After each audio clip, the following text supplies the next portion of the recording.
Hello my soul family, Ram की कुटिया में आपका स्वागत है। ये देखिए मेरा बच्चा कैसे डर डर के आ रहा है। चलिए ये खाना खा लेगा।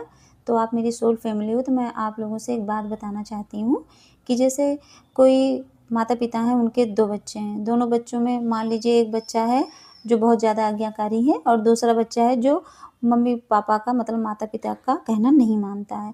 लेकिन माता पिता क्या करते हैं, अपने दोनों बच्चों से उतना ही प्यार करते हैं। दोनों बच्चों के लिए वही चीज़ें, खाना पीना सब कुछ दोनों बच्चों को सेम देते हैं। तो ऐसे ही ईश्वर होते हैं। ईश्वर के लिए हम सब उनके बच्चे हैं तो अपने सारे बच्चों का ख्याल रखते हैं। सबको मतलब सबको ही घर, कपड़ा, मकान सब कुछ देते हैं। ऐसा नहीं कि जो बच्चा थोड़ा बुरे कर्म कर रहा है या उनकी भक्ति नहीं कर रहा है, उनको याद नहीं कर रहा है तो यूनिवर्स या ईश्वर उनको सज़ा देंगे, नहीं देते। बस वो अपने कर्मा पे डिपेंड कर देते हैं कि जाओ बेटा तुम अच्छे कर्म करोगे अच्छा फल पाओगे और बुरा कर्म करोगे तो बुरा फल पाओगे।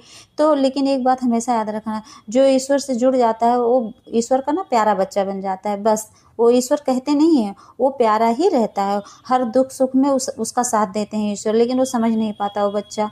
उसको समझने की कोशिश करनी चाहिए, उससे समझना चाहिए कि हाँ मेरे साथ क्या अच्छा हो रहा है क्या बुरा हो रहा है। उससे वो फील कर पाएगा कि हाँ ईश्वर उसके कितने करीब हैं।